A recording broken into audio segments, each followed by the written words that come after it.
Hoy vamos a hacer un poco de repaso, sacar algunas conclusiones en relación a temas que al comentario de texto que hicimos la semana pasada. Entonces, y vamos a avanzar también, porque quiero, aunque no entra de una manera directa ni Descartes, ni el empirismo, ni Kant, hacer como un resumen de esto, porque si no, no tiene sentido pasar de Maquiavelo a Nietzsche, históricamente hablando. Entonces, hay que comprender un poco lo que es la modernidad y eso además servirá de contexto para desarrollar los temas del programa, ¿no? Muy bien. Hablando de Pico de la Mirandola, cuyo fragmento, vimos un fragmento la semana pasada, tenemos que decir que fundamentalmente es un ejemplo claro de lo que fue el humanismo renacentista. Voy a ser breve, ¿eh? Es interesante entender cómo Pico considera, tal como hemos dicho, que el hombre es protagonista de su destino. Esto quiere decir muchas cosas. Yo creo que es muy gráfica esta metáfora de ser protagonista del destino, hemos insistido en ello, pero quiero decir muchas cosas, fundamentalmente de que no aceptaría ningún tipo de determinismo de la naturaleza. O sea que realmente el hombre puede construir su vida, digamos, en ese sentido se tiene en cuenta como fundamento de esto la libertad. Esto es una característica, como hemos visto, yo ya no me voy a referir ya tanto al Renacimiento, pero bueno, ya o esta época, pero para que tengáis material para reflexionar y para escribir.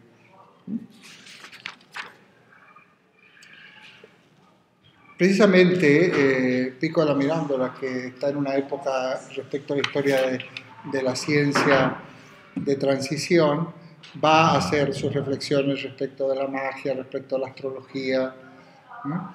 Y de alguna manera en ese sentido está en una etapa intermedia, pero de todas maneras él considera que lo más importante de la magia es que se considera que es posible cambiar el curso de los acontecimientos. Y por otra parte, no va a aceptar tampoco, por ejemplo, el que a través de la astrología se pueda determinar o anticipar los acontecimientos de la vida humana, ¿no? Bueno. Ya hemos también hecho hincapié en otras cuestiones relacionadas con la secularización, la importancia de esto. Vamos a pasar a Maquiavelo. Que en el fondo Maquiavelo va a sostener lo mismo. O sea, que el hombre es protagonista de la historia, sobre todo el destino, pero entendido más que como individuo, sino como miembro de la comunidad política, como miembro de la sociedad y por lo tanto es protagonista de la historia. En ese sentido, voy a referirme a algunas cuestiones que no nos hemos referido hasta ahora, porque nos quedamos como con lo más conocido de Maquiavelo, ¿no? Esto de divulgado de que el fin justifica de los medios, pero tampoco es así, ya lo hemos dicho. Sino en el sentido precisamente de la política considerada como una disciplina autónoma de la ética y por otra parte la relación que hay entre la política y la historia. Para Maquiavelo es necesaria una renovación de la política. La época del Renacimiento es una época de renovación, es una época pero esa renovación, ya sabéis, se inspira en la vuelta a los clásicos, en todos los órdenes, el arte, la concepción de la religión, las lenguas, una serie de elementos. Pero en este sentido dice que hay que hacer una vuelta a los orígenes también de la historia. Cuando algo no funciona o se ha deteriorado, dice Maquiavelo, hay que volver a sus orígenes. Entonces, ¿cuáles son los orígenes de los políticos de la historia italiana? Si se puede hablar de Italia, que no se puede hablar, pero de alguna manera veréis como Maquiavelo es uno de los precursores de la unidad italiana, que va a tardar siglos en efectuarse, pero es un precursor, habla de Italia, de la cultura.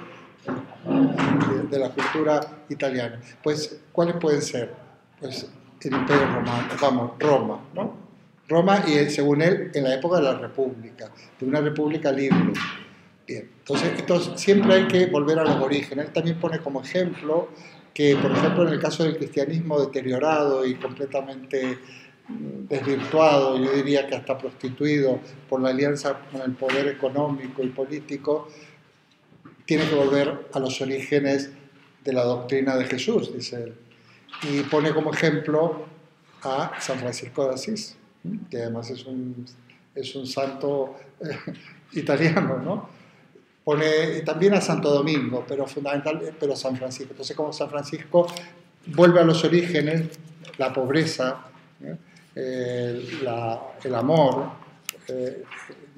como esencia o fuente de ese cristianismo, ¿no? Entonces, él dice que a veces en la historia hay que volver a los orígenes. ¿Para qué? Para poder, a partir de esos orígenes, producir una renovación y poder proyectar el futuro. O sea, en ese sentido, podríamos decir que, así como dice, por ejemplo, Pico, hombre protagonista de su destino, una metáfora muy bonita, yo creo perfectamente, se podría decir en el caso de Maquiavelo, que el hombre es protagonista de la historia. Protagonista de la historia, que la historia se realiza en gran parte o se desarrolla en términos de política, de poder político.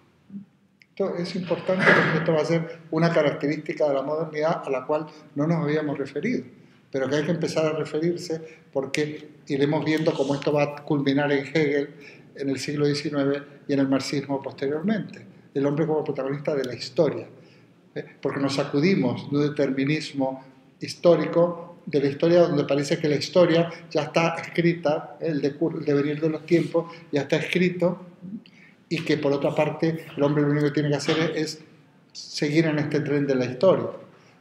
Maquiavelo dice, lo tenéis recogido en el propio resumen que os he mandado, dice que lo peor que podemos hacer es abandonarnos a los acontecimientos. ¿Por qué? Porque, bueno, nuevamente estamos ante una de las características del hombre del Renacimiento. Nosotros podemos cambiar el curso de los acontecimientos, no solo de los acontecimientos naturales, la filosofía natural, la ciencia, etc., sino también de los acontecimientos históricos. Los acontecimientos de la sociedad, de la comunidad humana, de la comunidad política, de la sociedad humana, en ese proceso de desarrollo, por decir así, de logro de sus fines y de sus objetivos. Precisamente, ¿cuáles son los fines y los objetivos de la sociedad política, de la comunidad política? Bueno, pues el bienestar. O sea, que logremos una convivencia que sea realmente, que nos permita vivir con unos grados, en unos niveles importantes de bienestar. Esto ya está en la idea de Maquiavelo. De alguna manera también volviendo a los clásicos, porque el Renacimiento, como hemos dicho y lo voy a repetir, es una vuelta creativa a los clásicos. Esto es interesante porque esto se puede proyectar también a nuestra época. Nosotros somos, como individuos, hablando de los dos autores, enseñanza que se podría sacar para nosotros, para el día a día, en eso que yo le llamo filosofía como escuela de vida, pues somos protagonistas de nuestra vida. Tenemos que ser protagonistas de nuestra vida. No podemos permitir que nadie nos dé la vida por nosotros, o no podemos vivir una vida paralela, o una vida refleja, o una vida, que es el título de una película en realidad, pero un poco algo tiene que ver con esto, ¿no? ¿Cómo se llamaba? La vida de los otros, o algo así, ¿no? Esta película estupenda. Entonces, nosotros tenemos que vivir nuestra propia vida. Pero a su vez, si somos como individuos protagonistas de nuestra vida, también somos protagonistas de la historia. La historia, realmente, ¿cuál es el sujeto de la historia? Pues el sujeto de la historia es la sociedad. Pero, ¿qué es lo concreto de la sociedad? Nosotros. O sea, nosotros, desde nuestra pequeña parcela, somos protagonistas de la historia. Es que no hay otra manera, ¿entendéis? Esto es importante, son como convicciones, fijaos. La naturaleza nada está predeterminado. Y la naturaleza, bueno, hay una parte importante, dice Maquiavelo, que es el azar. Dice, el hombre, Maquiavelo lo dice así, de todo lo que acontece, la mitad lo rige el azar, pero la otra mitad lo dirige la voluntad humana. En esa mitad que tenemos podemos hacer muchas cosas. Bueno, es una manera de hablar. Efectivamente que hay azar, porque si realmente hay un tsunami o te cae un rayo, no sé, eso es el azar. O incluso, aunque eso no es solo azar, no es puro azar, si te atropella un coche o un camión. Eso no es puro azar. Porque quieras que no, ha intervenido la libertad. O sea, tú has decidido cruzar esa calle, no vamos a ir que tú hayas pensado que te van a atropellar, pero desde luego sería interesante si comparamos con Jean-Paul Sartre, que dice que realmente nosotros elegimos en su primera época hasta nuestra propia muerte. Parece como exagerado, pero bueno, sino cuando, al menos cómo, o a lo mejor en parte lo elegimos un poco, e incluso el cuándo, en parte. Por ejemplo, es imposible morirse en un accidente aéreo si nunca coges un avión. Yo que estoy siempre en los aviones. Es imposible tener un accidente de coche si no coges el coche. Te pueden atropellar cruzando la calle. Ahora, los que estamos todo el día en carretera tenemos más posibilidades de tener accidentes. Si tú haces una vida poco saludable, es posible que estemos eligiendo al menos o de alguna manera adquiriendo papeletas para la enfermedad o el cúmulo de enfermedades que vamos a tener a raíz de las cuales vamos a dejar de vivir. A ver, no es que sea exacto, pero lo que realmente sí no podemos controlar son el azar de la propia naturaleza, o incluso de la enfermedad, porque tú puedes ser la persona más saludable del mundo, te enfermas y te mueres, o lo pasas fatal, o bien porque tienes un problema, una degeneración que se te produce en el organismo, o bien porque te contagias. Ahora, efectivamente, si tú coges el metro todos los días o das clase a niños pequeños, pues tienes más posibilidades de cogerte constipados, catarros y gripes que si no estás en contacto con la gente. Pero eso con respecto al determinismo de la naturaleza, pero respecto al determinismo cultural y social, también hay que estar muy atentos, porque nosotros tenemos que ser protagonistas de nuestra vida, pero nacemos en una sociedad donde hay unas normas, unos valores, nos han educado de una determinada manera, una moral explícita e implícita, que es la peor. Porque la explícita, si somos conscientes, podemos modificarla, pero la implícita, que nos hace reaccionar casi automáticamente, cuando hagamos una referencia al psicoanálisis, todas aquellas conductas que las puede de alguna manera dirigir el inconsciente, que diría Freud, pues es más complicado. Se puede, pero ahí hay que hacer un análisis mucho más profundo. Entonces, es importante conocerse, conocer el entorno para poder ser verdaderamente protagonistas de nuestra vida. Y tener claro, esto es el hombre del Renacimiento, pero ya sabéis que yo siempre hago la referencia a la actualidad porque considero que la filosofía es una escuela de vida, pero es una escuela de vida para hoy. Siempre lo ha sido. Que es posible, y lo han dicho muchos autores, pero no solo los textos nos enriquecen en ese sentido, pero es que es posible, y además no podemos renunciar a ser protagonistas de nuestra vida, dentro de unas posibilidades realistas. Qué sé yo, a lo mejor hace unos años, respecto al tema del trabajo, ser protagonista de tu vida era trabajar en lo que te gusta. Hoy es trabajar. Bueno, a lo mejor luego, una vez que podemos también hacernos sitio, no solo en trabajar, sino en trabajar en lo que nos gusta. Un ejemplo. Pero a su vez somos responsables, somos protagonistas de la historia. Somos protagonistas de la historia. Estos temas, luego, ahora, ¿qué tiene esto que ver con la responsabilidad individual? Bueno, clarísimamente, en el caso de las enseñanzas que podemos sacar de Pico, que hacíamos más hincapié en ser protagonista de tu propia vida, pues ahí tenemos una responsabilidad ética o moral. Luego tenemos que ver un pelín de Kant para que podamos ver, otorgarle el justo sentido a lo que estoy diciendo en cuanto a las decisiones que tomamos y el tipo de vida que tenemos. Pero ¿qué pasa con la responsabilidad en tanto constructores o protagonistas de la historia, o de la sociedad política. Hombre, también aquí hay una cuestión para pensar. No solo nos limitamos tendríamos que limitar a ejercer el derecho a votar cada X años. Hay muchas maneras de manifestarse para apoyar cambios sociales, políticos. Y eso es una manera de hacer la historia también, ¿no? Por otra parte, a veces somos responsables por omisión. De estos escritos se ha hablado mucho, no voy a hablar ahora.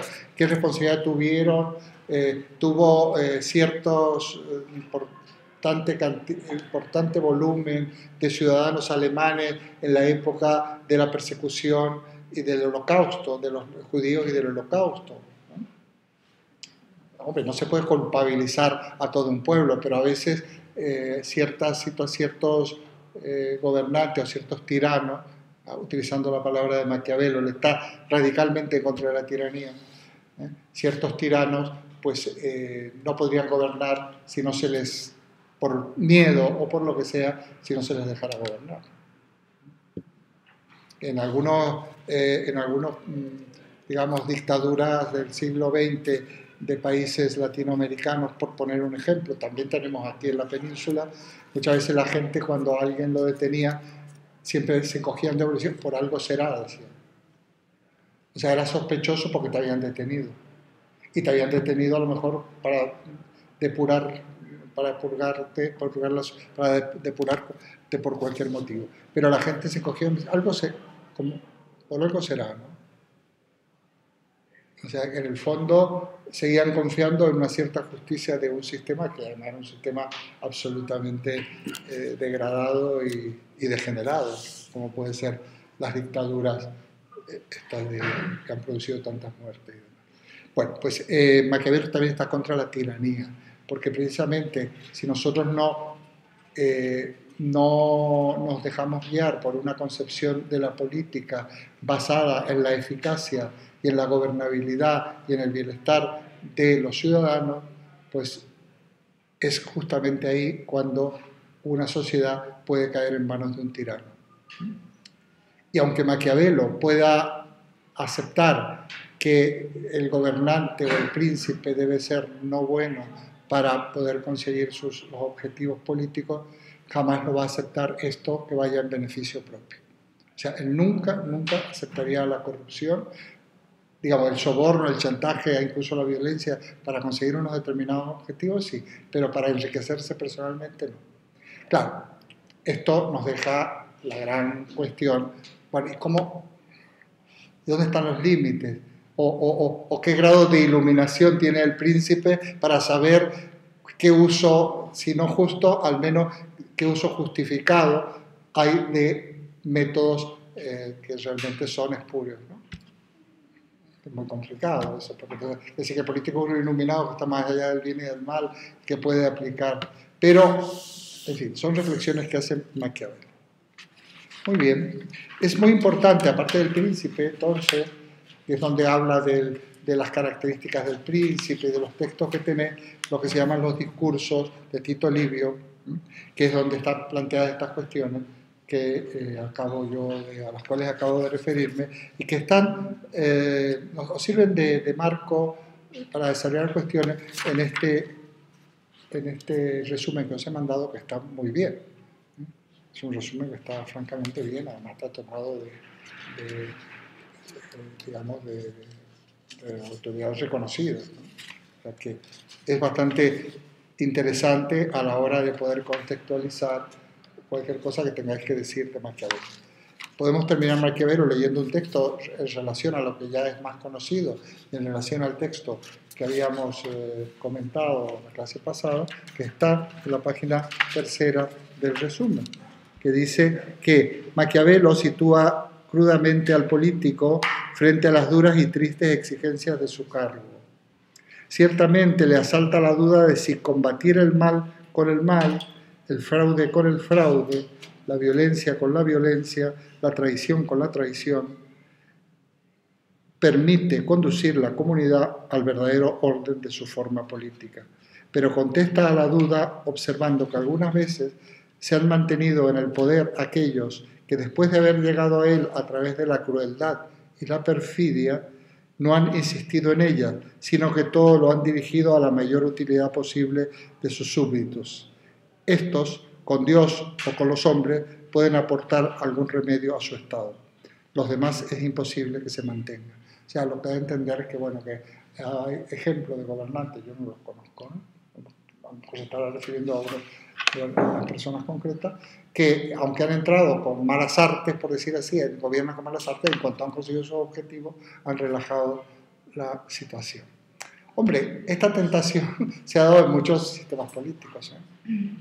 Incluso cuando algunos dicen, bueno, por ahora vamos a restringir libertades porque tenemos que afianzar esta revolución. O sea, ni libertad de prensa, ni tal. Y luego ya cuando la consigamos, pues vamos a expandir las libertades. Esos propósitos están, esos propósitos se han dicho muchas veces, a veces a lo mejor con una cierta, digamos, objetividad y otras veces puramente falsos, ¿no? Decimos, el pueblo no está todavía preparado para la democracia, se decía en la época del franquismo. Todavía no, vamos a esperar un poco porque tenemos que asegurar para poder convocar elecciones libres, es necesario que el pueblo, son pretextos, pero bueno, de alguna manera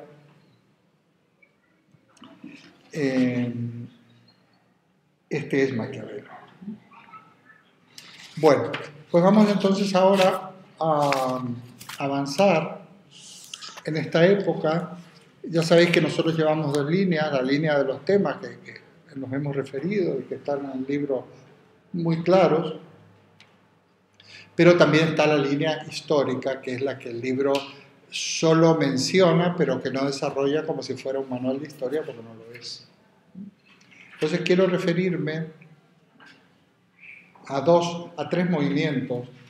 Me voy a referir casi como movimiento, porque lo vamos a ver de una manera bastante resumida, pero espero que podamos ir a lo central. Uno es el racionalismo, estamos hablando ya del siglo XVII y XVIII.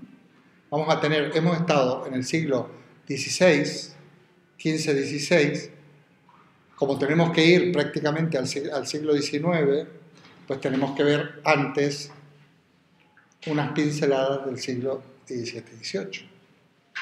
Porque eso no es una pérdida de tiempo, porque al contrario va a permitir comprender mejor lo que viene después.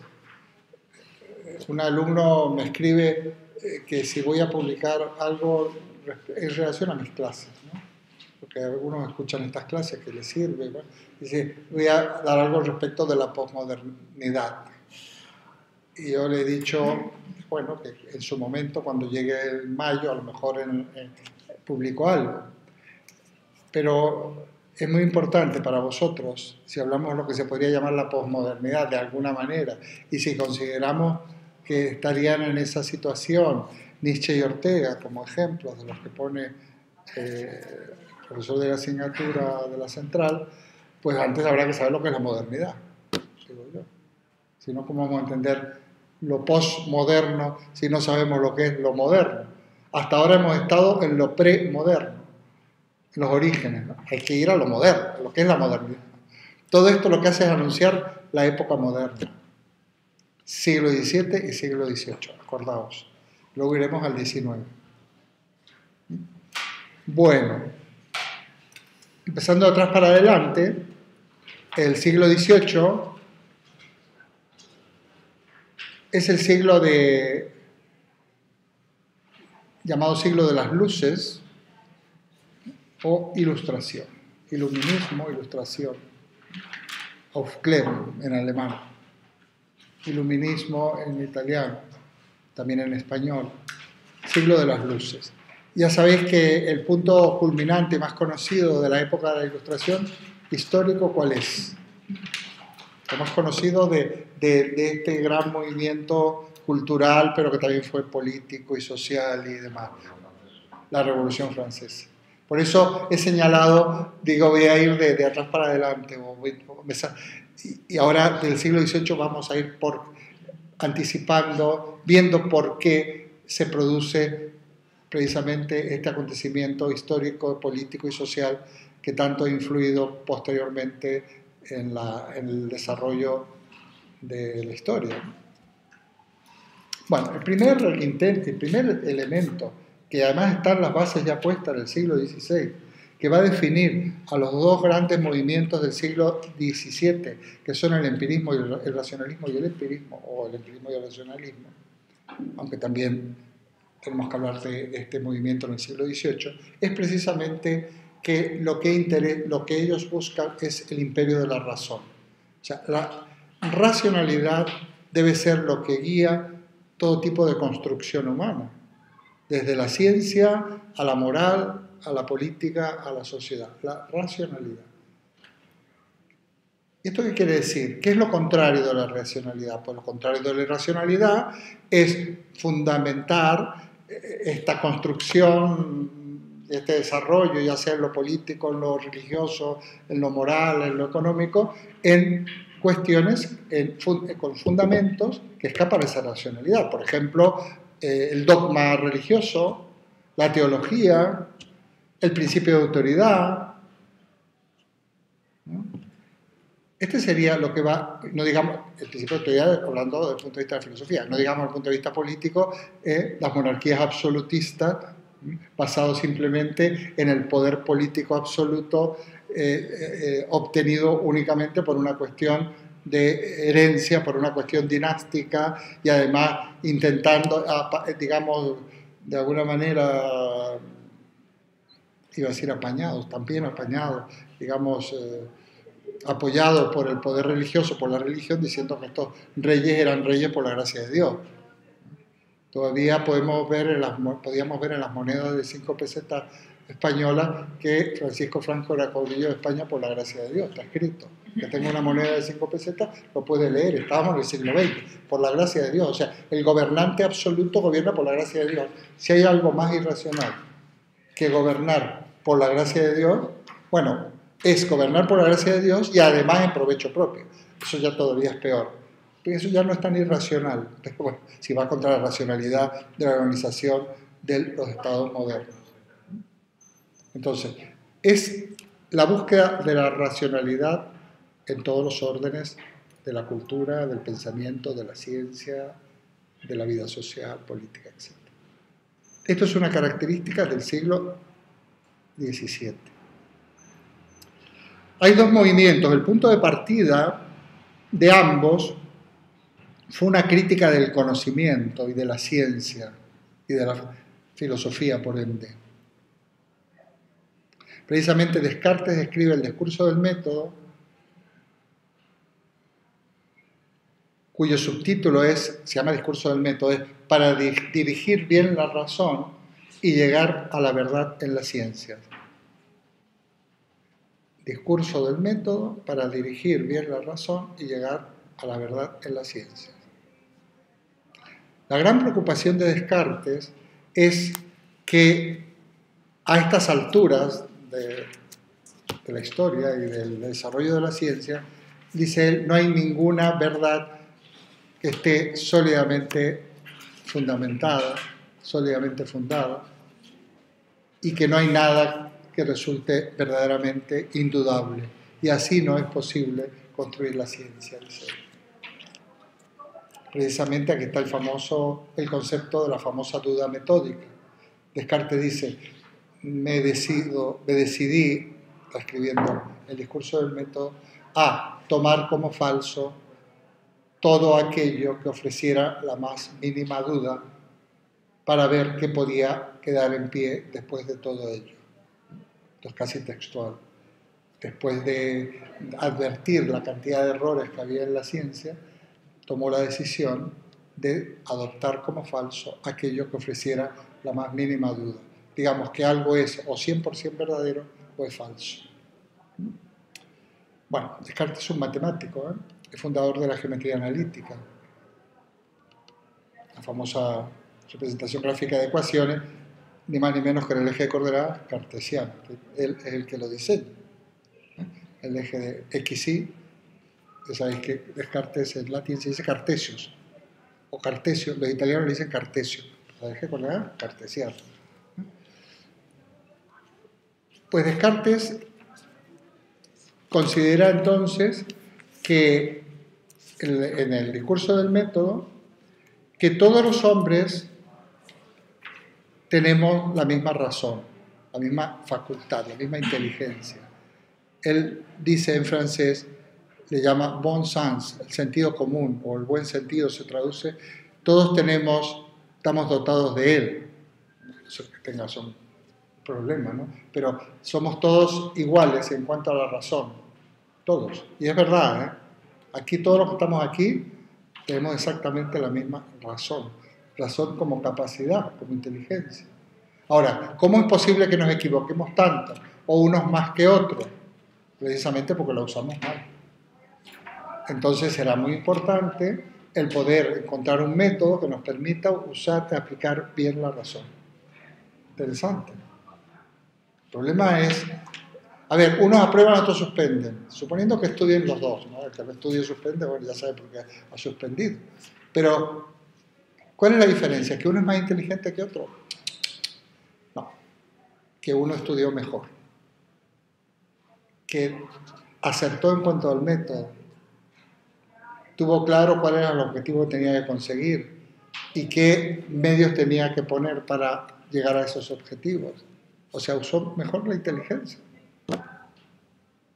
¿Y por qué no usamos la inteligencia bien? Por muchos motivos. Descartes dice que hay dos fuentes muy importantes de error.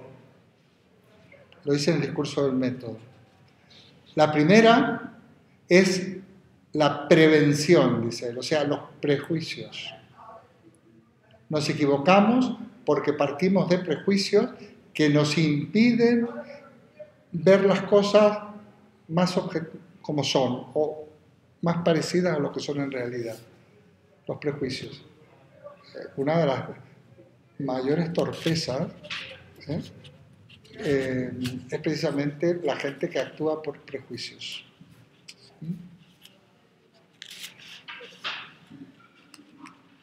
Hablaba en un pasquín que hay en mi pueblo, en una revista que publica un grupo político, no voy a decir cuál, crítico, un grupo político crítico, con el alcalde que es del PP, hablaba en un artículo, me gustó la palabra, la burricie de esta gente, o sea, burricie. Yo no había escuchado nunca la burricie, qué cosa más gráfica. Pues Piccola Mirandola habla de la asinità, que es en asino, en italiano, es burro, y la asinità es la burricie.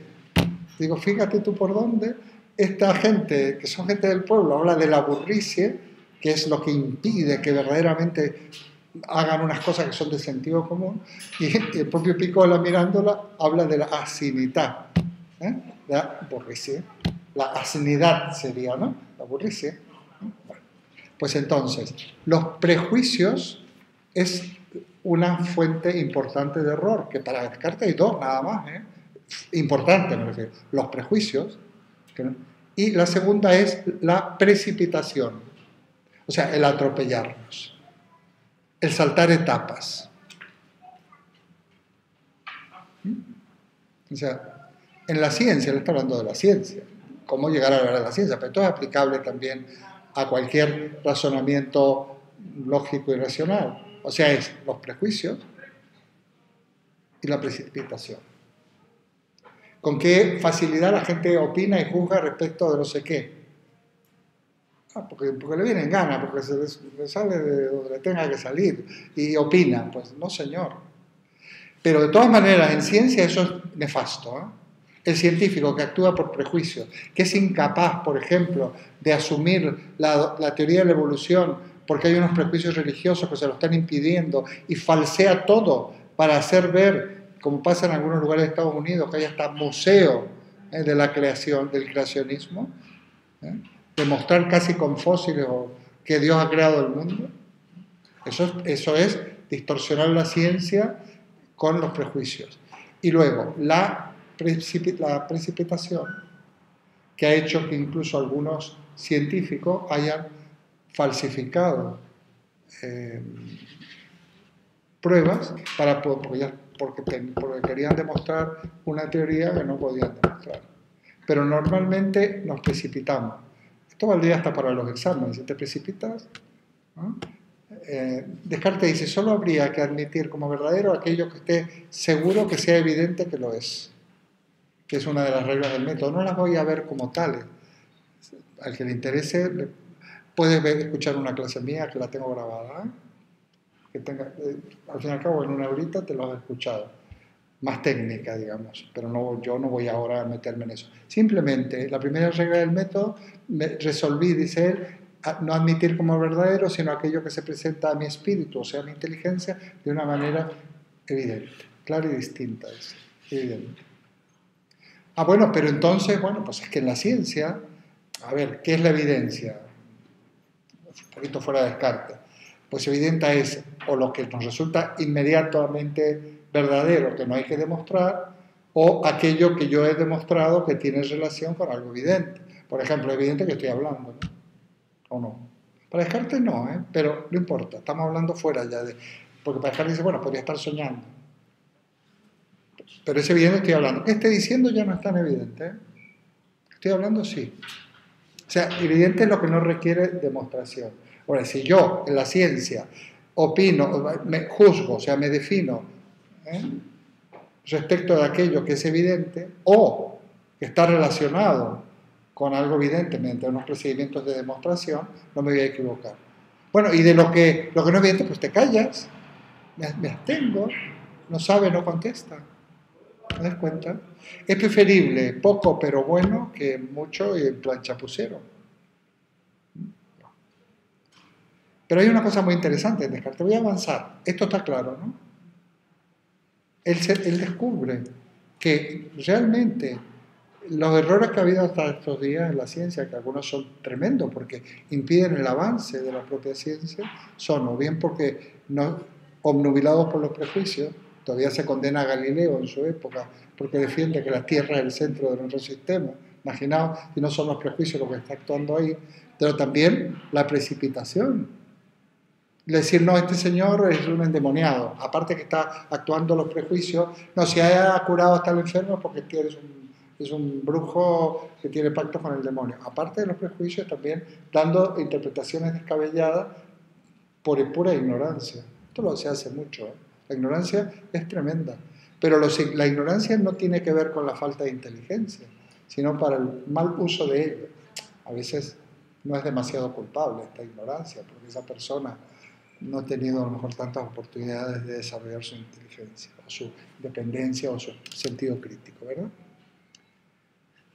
Otra cuestión muy importante, porque claro, estamos hablando de la ciencia, pero Descartes también se mete con la moral, o sea, analiza la cuestión moral.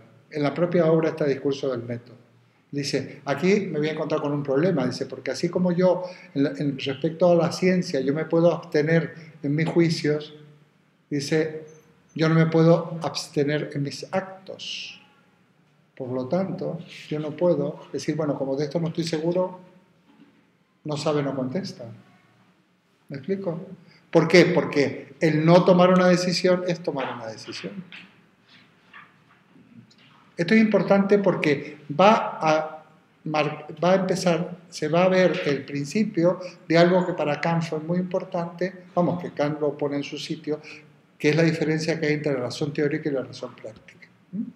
Y a los cuales yo me voy a referir, porque si no es imposible, vamos, yo diría hasta entender el curso de filosofía entero. Si no entendemos la diferencia que hay entre la razón pura o teórica y práctica, vamos a tener las cosas prendidas con alfiler. A ver, si yo te pregunto, ¿tú crees que es posible? Te voy a hacer la pregunta. ¿Tú crees que se estará gestando la evolución de un ser inteligente diferente de nosotros, así como nosotros venimos de unos determinados primates, un primate diferente al nuestro que pueda surgir como... ¿Tú crees que eso es posible? Ahora no. Creo que no. Ahora no lo sé, en el futuro. Vale, ¿ves? Así hay que responder. No lo sé. Yo creo que no. ¿Qué sé yo? No sé. Me faltan elementos. ¿Tú crees que cualquier cosa, cualquier pregunta que tenga que ver con la ciencia, tú te puedes quedar Mira, sinceramente, no te puedo responder. A no ser que tengas seguridad. Fíjate, los filósofos en general tenemos una gran tendencia a hablar, eso lo dice el propio Descartes, lo dice genial en el discurso del método, porque hace una crítica de todas las ciencias, incluida la filosofía, que más palo les da, y dice, los filósofos tienen la habilidad, dice, no, están acostumbrados a hablar con verosimilitud de cualquier cosa y hacerse admirar de los menos sabios. Típico. Habla de cualquier cosa, un filósofo habla de cualquier cosa. Y claro, los que creen que sabe todo eso de lo que está hablando, dirán, este hombre, ¿cuánto sabe? Es una tendencia, es una habilidad, la de ser camarero o la de ser un buen futbolista, es una habilidad de los filósofos que hay que tener mucho cuidado porque estamos muy entrenados en hablar de cualquier cosa con verosimilitud, con un orden y con una lógica, y los menos sabios, los que lo saben de eso, dicen, oye, mira, tal. Por eso lo dice Descartes. Importante, ¿eh? Muy importante. Pero, ¿qué pasa con nuestros actos? Imaginamos una chica, una señora, que queda embarazada y que duda si tener ese niño, no voy a entrar en el tema del aborto, no estoy entrando en el tema, o abortar. Duda, es normal dudar, faltaría más. Tener un aborto no es como ir al dentista. No voy a entrar a valorar, ¿eh? Ahora, esa señora tendrá un plazo para tomar una decisión, porque si no lo toma, la propia vida lo va a tomar por ella, va a tener el hijo. ¿Me explico? Entonces, las decisiones morales tienes que tomarlas. ¿Por quién voto? Ay, voy a votar por uno, voy, no voy, y si voy, ¿por quién voto? Bueno, no te decides, y no vas. Pues ya está. La vida ha decidido que te has abstenido. Te quedas y no has votado. ¿Me explico? ¿Me presento o no me presento al examen? Pues, si no te presentas, pues ya... No, hasta último momento no sabes qué hacer. Pero no te presentas, pues has decidido no presentarte, ¿no? O la vida ha decidido por ti. O sea, es muy importante que las decisiones prácticas, esto es una distinción muy, muy importante, ¿eh? Porque en la vida, nuevamente la filosofía como escuela de vida, a veces tenemos que tomar decisiones usando esto que le podemos ya empezar a llamar razón teórica y otras veces usando esto que le podemos llamar razón práctica. ¿Sí? Por ejemplo, voy a comprar un teléfono smartphone de esto. Tengo tanto dinero. Primero, según mi hijo, yo siempre me encapricho me compro lo último. Bueno, tendré edad ya para hacerlo. A ver, pero si me voy a comprar un smartphone de esto, un teléfono, y tengo un dinero, ¿qué es lo racional? Primero, comprar lo mejor con lo que yo tengo, ¿no? ¿O no? No el más bonito, o sea, lo mejor. Hombre, si lo que busco es diseño, lo mejor con lo que yo tengo. Por lo tanto, tendré que hacer un cierto estudio. Hoy tenemos muy fácil, hacemos una comparativa, nos metemos en internet, ponemos comparar tales modelos y te van poniendo, bueno. Eso sería, fijaos, estoy hablando de un hecho trivial, ¿eh? Para que veas que las cosas no son tan sesudas. O sea, cuando nosotros hacemos eso, estamos utilizando un criterio objetivo de razón teórica, ¿no? ¿Está claro? Quiero volver a clase, tengo una manera de volver a casa deprisa en relación también a caminar es muy saludable, pero tengo que volver deprisa. Entonces, bueno, hoy que hay un partido aquí cerca en el Calderón, depende de dónde tenga que ir, pues habrá que ver si cómo conviene ir. Hombre, si tengo dinero, lo mejor será ir en helicóptero. Llamas a telehelicóptero, te vienen a buscar aquí a la terraza, te llevan, pero no suele estar al alcance de todos, ¿no? ¿De acuerdo? Muy bien. Entonces, fijaos, estas serían todas decisiones teóricas, pero decisiones prácticas, por ejemplo, ¿voy a clase de filosofía o no voy? Al fin y al cabo, pues, no sé, me apetece estar en casa, aparte, igual me voy a perder el partido, y luego a lo mejor, pues hasta lo graba y lo puedo ver grabado y estoy más cómodo. Eso ya es una decisión práctica, porque interviene la voluntad. Y si dudas mucho y no vienes, uy, se me pasó, te has decidido por pura indecisión, has decidido la vida por ti. Las decisiones prácticas tienen eso. ¿Qué ocurre entonces? Pero no hay ningún método, hombre. Hay un método, que no es lo mismo que el método de la ciencia. El método, lo práctico en filosofía, sobre todo en filosofía moderna, se llama moral. Pero moral que no tiene que ver, o ético, ¿no? Pero no tiene que ver con la ética religiosa. Tiene que ver con acciones en donde interviene la libertad, que antiguamente se hablaba de una facultad que se llamaba voluntad. Tú las cosas puedes hacer juicios teóricos, que en el fondo es un enunciado lógico o deductivo, silogístico, etc. O juicios prácticos donde interviene la voluntad. Es tu libertad la que decide, voy o no voy a clase, me zampo o no una hamburguesa del McDonald's o del Hollywood o lo que sea, a pesar de que me engorda y que además dicen que es una pésima alimentación. Porque incluso a veces hay argumentos racionales que no te protegen demasiado respecto de las decisiones prácticas, ¿no? Muchas veces decidimos cosas, ya lo hemos dicho en clase, aquí, que lo pasé la semana pasada, que sabemos que son perjudiciales, pero sería la razón teórica. Mira, esto es perjudicial para la salud, fumar, y sin embargo fumo, ¿no? Yo no fumo, pero la gente fuma. Ahora bien, yo digo, basándome en Descartes, pero de una manera muy indirecta, para que entendáis un poco cuál es el problema, porque estamos diciendo que la modernidad es la época donde se racionaliza la vida social, política, económica, la moral, todo. Lo conveniente es tomar decisiones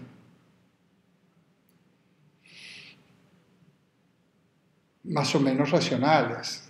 Racionales en el sentido, a ver, hay decisiones que son descabelladas porque van abocadas al fracaso. O sea, lo que se trata en nuestra vida, como la razón práctica, lo que hace es aquella que precisamente permite concretar aquello que decía Pico la Mirándola, de que yo soy protagonista de mi destino, es tener éxito, ¿no? A ver, quiero estudiar, hacer el curso de acceso. Bueno, pues es una excelente decisión. Pero antes tendríais que haber valorado las posibilidades de éxito, que habéis hecho muy bien. También lo podéis hacer a posteriori, porque a lo mejor alguno de vosotros o alguna ha dicho, oye, ¿en qué me he metido yo? Pero no importa. Luego para eso estamos aquí, para que os deis cuenta que la decisión fue buena. Pero tuviste que apostar de alguna manera. Algunos apostaron muy claramente, porque tenían muy claro lo que era el curso de acceso. Otros de oídas, otros por corazonada, otros de casualidad, pero apostaron, ¿ves? Las decisiones prácticas, aquí me ha salido la palabra también, son siempre apuestas. Lo que pasa es que hay apuestas más descabelladas o menos descabelladas. Por ejemplo, si yo digo, bueno, yo quiero ser jugador de baloncesto de la NBA, ahora mismo. De Eduardo, a ver. No. Lo más seguro es que no me cojan. Creo yo. Vamos, es muy difícil, ¿no? Que me cojan. Y aunque jugara al baloncesto, primero tendría que jugar al baloncesto, pero luego, ¿creéis que me pueden coger? Es nulo. Es imposible lógicamente no es. La imposibilidad lógica no es lo mismo que la imposibilidad práctica. No es imposible, pero vamos, opuesto que no me cogen, ¿no? Bueno, es esto. Es muy importante entonces que las decisiones... Por eso que en las decisiones teóricas se juega nuestra capacidad de construir, digamos, nuestra capacidad racional, científica, ¿no? Que es muy importante sobre todo en el ejercicio de este tipo de actividades, no solo de la ciencia, sino de cualquier trabajo donde se requiera pues, que haya una racionalidad, ¿no? Pero la razón práctica se juega nuestra felicidad. Entonces, si somos unos kamikazes y las decisiones que tomamos siempre son casi siempre arriesgadas y sin ningún tipo de reflexión y demás, nos va a ir fatal. ¿Por qué? Porque los seres humanos necesitamos cosechar éxito para animarnos. ¿A qué bien que vienen las notas de filosofía? Que vienen muy bien. ¿A qué te animan? Se consigue mucho más que la nota en sí. Te animan un montón. Oye, mira, oye. Te sube la moral. Te motiva, te anima, más te hace empezar a hacer cálculos. ¿Qué sacaste? ¿Te presentaste? No, No te presentas. Bueno, empiezas a hacer cálculos, fíjate, pues lo tienes muy bien, ya lo tienes casi. Es que es así un poco, en el acceso. Bueno. Kant llega a, Descartes, porque ya lo habéis escuchado y me voy a referir a ello, no voy a ser técnico, repito, hay una clase mía que he dado hace muy poquito que la podéis, tengo dos clases de Descartes, ¿no? Una es más amable que la otra, digamos, la otra es un poco más técnica, la segunda. Ya sabéis que entráis a YouTube y ya tengo un montón de horas ahí. Ahora voy a ver cómo puedo hacer para tenerlo muy cogidito, muy organizado. Tengo un canal, pero dicen que ese canal lo puedo hacer no sé qué cosa. Para tenerlo ahí, porque luego pues la gente lo ve y eso está, ahí queda. Sonará el famoso pienso, luego soy, de Descartes. Bueno. Descartes, que por cierto el discurso del método lo escribe en un campamento durante la guerra de los 30 años, en la tienda, al lado de una estufa, no lo escribe en una biblioteca ni en un despacho, muy interesante. Descartes nunca fue un académico, él realmente cuando termina sus estudios se va a recorrer el mundo y la manera de subvencionarse en esa época era ponerse de mercenario al servicio bueno, era de buena familia, con lo cual va a un cargo como mínimo de oficial, ¿no? Bueno, entonces, porque él, es la manera que tenían. El joven aventurero tenía la idea, en vez de hacerte un Erasmus, de irte de cooperante o irte a recorrer con una mochila el mundo, pues te metías en la guerra. Un asunto un poco, pero bueno, era una posibilidad de subsistencia o de todo lo contrario. Bueno, y entonces él dice, bueno, si yo puedo dudar de todo, yo realmente la duda metódica le sirve para someter a ese filtro de la duda cualquier tipo de conocimiento para ver lo que se podía mantener en pie y se da cuenta que prácticamente todo se puede derrumbar. Menos, dice, el hecho de que yo sea, dice, porque si dudo pienso y si pienso soy. El famoso pienso luego existo, que en realidad nunca Descartes lo dijo. Dijo pienso luego soy, que hay una diferencia. Je pense, donc je suis. Yo pienso, yo soy. Ni siquiera es el entonces que parece una deducción. Bueno, yo no puedo dudar de que soy. ¿De que eres tú? Sí, porque de que existen los demás puedo dudar, porque puede ser un sueño, pero de cada uno, esa es una afirmación que sirve para cada uno. Tú de ti misma no puedes dudar. Bueno, esto es el famoso cogito que se llama, que se le llama así técnicamente, es el pienso, en latín. Pienso, porque también lo dice por ahí en latín, cogito ergo sum. La obra esta que se llama Discurso del Método, escrita en francés, que es la primera obra filosófica, científica escrita en francés. Acordaos que yo decía que las lenguas vernáculas ascienden en esta época, pero luego las otras están en latín y cuando se refiere a esto se refiere a cogito ergo sum, nuevamente el verbo ser, no cogito ergo existo o algo por el estilo, porque el verbo existe ya en latín existe, valga la redundancia. Bueno, esta es la primera, es a título puramente informativo. Entonces él dice, bueno, a partir de aquí, todo lo que tenga la misma fuerza, la misma grado de evidencia, lo voy a asumir como verdadero. Utilizando un método matemático, a partir de ahí puede deducir otras verdades. Muy pocas. Porque la ciencia no le interesa tanto la cantidad, no le interesa la cantidad, sino la calidad, la cualidad. ¿Está claro esto? Bueno. Para Descartes, lo único que se conoce, lo que se conoce son las ideas. No es como lo de Platón, pero nosotros cuando conocemos, no conocemos las cosas en sí mismas, sino que conocemos las ideas. Esto es fundamental en la época moderna. Y yo voy a decir una cosa, no se puede salir de ahí. Tú, cualquiera de vosotros, en este momento está conociendo lo que sea. No necesariamente lo que yo digo. Viéndome a mí, escuchando mi voz, qué sé yo. Está conociendo. Pues todo eso que estáis viendo, conociendo, no está fuera de nosotros, está dentro de vosotros. Lo que está totalmente fuera, hablando en un sentido metafórico, no lo podemos conocer. Porque conocer automáticamente es meter, utilizar una metáfora, algo dentro de nuestra capacidad cognoscitiva, sea la inteligencia, sea los sentidos. Esto es importante que lo tengáis en cuenta. No conocemos las cosas como son. Y la mayoría de la gente cree que sí. La mayoría de la gente cree que sí, ¿eh? Esto hay que darle un poquito de vuelta, pero podríamos pensar, ¿eh?, que, hasta luego, que te vas a ver el partido o que... No. Me gusta el fútbol. ¿Qué dice? No le gusta el fútbol. La semana que viene no hay clase. No hay clase la semana que viene, no os despistéis. Y no lo recuperamos el viernes la semana que viene. No, lo recuperamos el día 9 de mayo. Bueno, hasta luego. Ponemos a pensar, es que esto es típico de la edad moderna. Todo se da en el término, la manera técnica de referirse es, todo se da en la inmanencia de la conciencia o en la inmanencia del sujeto, o sea, dentro.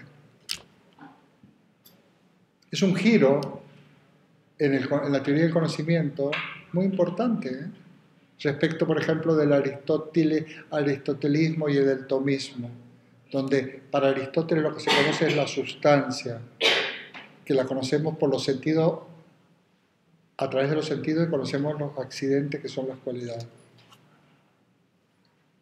Nosotros lo único que conocemos son ideas. ¿Lo entendéis? ¿Podría volverlo a explicar? Si podría volverlo a explicar, es que como me estaba preguntando este chico, unas cosas me quedan... No, lo que tú conoces, sí, es lo que ya está, mira, te lo voy a explicar de una manera gráfica, no es lo más correcto, lo que está dentro de ti. Tú ahora mismo estás conociendo lo que te está entrando por los oídos y que estás escuchando de mí y de paso me estás viendo, estoy aquí sentado, que digo cosas y estás intentando además entender qué estoy diciendo. Pero lo que está claro es que estoy hablando, que estoy aquí sentado, que soy Eduardo, tu profesor tutor, etc. Eso está claro, ¿no? Pues eso. Pero eso tú lo conoces porque ya te lo has metido dentro. ¿Me explico? y puede ser... Lo que esté absolutamente fuera, no lo conocemos. O sea, no solo no lo conocemos, no es que digamos que no existe, no, es como si no existiera. O sea, imaginaos en algo que no tenemos ni sospecha de que pueda existir, pues no existe. Aunque exista, ¿me explico? O sea, conocemos lo evidente para nosotros. Conocemos lo evidente para nosotros. Más alto, perdona. Que si conocemos lo evidente para nosotros. O sea, lo evidente. Sí, pero ya en el término de evidente, sí, muy bien, perfecto. Para nosotros siempre hay que ponerlo. Pero no solo lo evidente, yo estoy ampliando un poco el concepto de decir que todo lo que conocemos está dentro de nosotros, sea evidente o no sea evidente. Eso decía Descartes. No, eso es no, eso digo yo. Digo yo que dicen, es toda la filosofía moderna. Todo se desarrolla, que a veces se ha llamado idealismo, pero a mí no me gusta lo de idealismo porque, idealismo contraponiendo al realismo aristotélico tomista, porque los rótulos siempre son engañosos, porque son iguales tanto el racionalismo como el empirismo, ¿no? Luego el cómo conoce, pues es la manera, pues uno la razón, otros los sentidos, los empiristas, etc. Pero lo importante es que se pone la cosa en su sitio. Kant, por eso a eso quiero llegar, y eso es la modernidad, esto en su sentido más central, y si luego queremos ver qué sería lo postmoderno, tenemos que entender esto. Kant dirá que la cosa en sí, acordaos, cosa, res, la sustancia, es incognoscible. No lo podemos conocer. Lo en sí no lo podemos conocer. Porque cuando lo conocemos, ¿cómo se llama esta niña? A ver, di tu nombre. Fátima. No, Fatia. Fatia. Cuando o sea, lo en sí no se puede conocer porque cuando lo conocemos ya está en mí. No sé si me explico. No, lo en sí es imposible. O sea, lo en sí sería como conocer algo en sí mismo sin que esté en mí. Imposible. Imposible. ¿Entendéis? No estamos rizando, no, estamos poniendo las cosas en su sitio. Porque cada vez que tú conoces algo ya no es en sí. O sea, que cuando conocemos algo, porque yo lo tengo dentro. Ya es en ti, no en sí. Sí. ¿Te das cuenta? Más, ahora mismo estamos conociendo lo que sea. A ver, el conocimiento empieza por los sentidos. Ya no estoy en un autor determinado. Vamos, sería absurdo pensar. Me estáis oyendo, me estáis viendo, pero fijaos, es lo único que tenéis en común, que me estáis oyendo y que me estáis viendo, y luego estáis haciendo funcionar un poco, estáis haciendo funcionar la inteligencia. A ver, ¿qué estará diciendo este hombre? Estáis intentando comprender, ¿no? Bueno, pero incluso desde ese punto de vista, la visión que tienes tú mía no es la misma que tiene Ana. No es la misma. En cuanto a la vista, por poner un ejemplo. Entonces, ¿nosotros qué pasa? Nosotros estamos recibiendo unos estímulos y los vamos a construimos algo. Vete tú a saber lo que construyamos. Esto es como si ahora vais de clase, de repente encontráis con oye, no he podido ir. ¿Qué vieron hoy? ¿Qué visteis hoy en la clase de filosofía? Tú vas a contar lo que tuviste. A lo mejor luego sale ella y cuenta otra cosa. Ah, pero no era que, no, claro. Vas a contar lo que tú ya interpretaste. O sea, fijaos que en el fondo conocer es recibir unos datos de alguna parte. Ahí vienen las distintas teorías, cómo se reciben esos datos. Y tú los interpretas. Y el resultado de esa interpretación de unos datos es la idea que tú, o concepto, o significado que te queda en tu mente. Habrá mejores maneras y peores de conocer o de interpretar. Pero siempre que conocemos por necesidad, estamos interpretando. Ahora estáis intentando interpretarme. Y yo estoy haciendo todo el esfuerzo para dar unos elementos para que me interpretéis más o menos parecido y de una manera aceptable para que nos sirva para algo. ¿No? Porque de momento lo primero que recibís son unos estímulos auditivos. Luego te dais cuenta que estoy hablando en castellano y que me estoy refiriendo a una serie de cosas que de momento no sabéis muy bien qué es, pero poco a poco vais más o menos viendo. Pues eso, y eso que vosotros es el primer conocimiento que tenéis.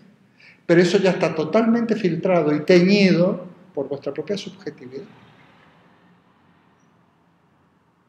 No existe lo objetivo. Es todo subjetivo.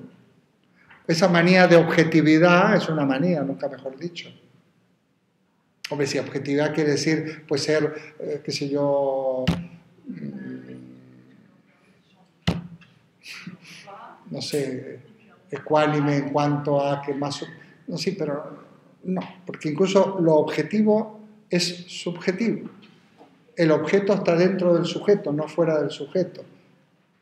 Esta cosa se constituye en objeto en la medida que yo lo conozco, o lo uso, o lo manipulo, pero si yo no lo supiera, no sería objeto. Objeto siempre refiere a un sujeto. La cosa en sí no refiere a nada, pero nosotros no sabemos lo que es.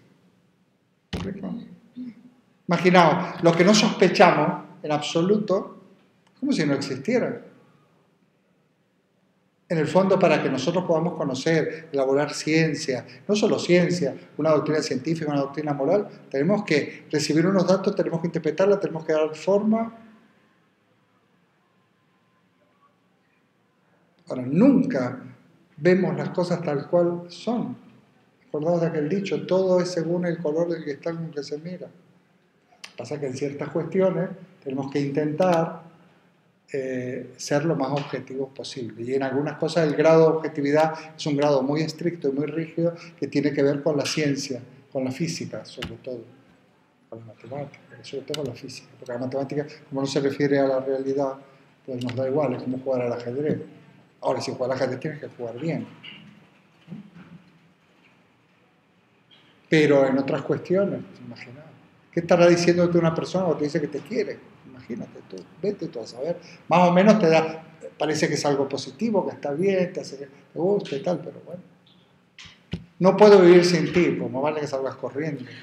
A algunos les encanta que le digan eso, pero otros más bien saldrían corriendo. Yo saldría corriendo si alguien no puede vivir sin mí. Vaya, qué miedo que alguien no pueda vivir sin mí. Pero no es lo más bonito. Pues sinceramente es peligrosísimo. Sí, muy bonito, sí. No, yo sé que hay gente que le gusta, es muy bonito. Es muy bonito. O lo que dice, no, es que no es nada, si no eres celoso es que no me quieres. Pues, menudo. Si eres celoso es que tienes algo celoso sin motivo, porque si tienes motivo eso no es ser celoso, eso es enfadarte o lo que sea, o cabrearte por algo. Muy bien, lo dejamos que repose porque volveremos a esto. Es que es importante. Hay un filósofo que no voy, bueno, me voy a referir, ¿no? El problema de la ciencia, en parte, se pone en su sitio David Hume, que es un empirista que vive en las Islas Británicas, estudió, por cierto, la misma escuela de la Flèche, a pesar de ser escocés, que Descartes, con una escuela muy buena. Y él dice, bueno, y hace una crítica de la ciencia también, porque es la época de criticar la ciencia antigua que se veía que no funcionaba. Dice, tenemos que indagar en la naturaleza humana, la naturaleza humana es el hombre es el que ha construido la ciencia. Y entonces, muchos errores están ahí. Y ahí se escribe su tratado de la naturaleza humana, que estoy explicando ahí al lado. Y si alguien tiene paciencia, también hay grabaciones de eso. Entonces nosotros, para nosotros conocéis lengua, matemáticas, todo lo que estáis estudiando, pero además es como una especie de segunda vuelta. Tenéis que conocer qué significa conocer. Es muy importante y para eso está la filosofía. Porque la filosofía, por un lado, es escuela de vida, sobre todo lo que tiene que ver con la acción práctica, las decisiones en las cuales comprometemos nuestra felicidad, pero por otra parte, ponen a punto nuestro instrumento intelectual, nuestra inteligencia, para conocer mejor y saber hasta dónde podemos llegar y hasta dónde no se puede llegar. Por ejemplo, yo estudio para un examen, bueno, hay que estudiar para aprobar, porque lo que hay que hacer es aprobar. Pero, ¿qué función o qué papel tiene la memoria en mi preparación o mis estudios? Pues, buen asunto. Esto es más una cuestión de psicología del conocimiento que de filosofía, pero bueno. Pues mirad, podríamos decir que lo que más memorizar es incorporar a tu experiencia. Y cuanto más entiendes, más memorizas. Cuanto más entiendes, cuanto más lo incorpores, como te sirve y como tendemos en seres humanos, porque somos seres biológicos, a conservar lo útil y desechar lo inútil, es como la digestión. Yo me meto unos nutrientes, bueno, lo mismo en el conocimiento, de lo inútil lo desechamos, ¿no? Porque de lo contrario nos indigesta y nos puede hacer vomitar, tener una descompostura. Pues cuando yo estudio de memoria lo que no entiendo, más vale que te sirva para el examen, porque luego lo tienes que olvidar, porque si no te va a perjudicar. La memoria significa ni más ni menos, a ver, ¿cómo nos olvidáis, cómo os llamáis, cómo se vuelve a casa, cómo hablar? Porque todo eso lo habéis incorporado a vuestro propio conocimiento porque es útil. Nosotros conservamos lo útil y rechazamos lo inútil. Por eso que tenéis que hacer un esfuerzo.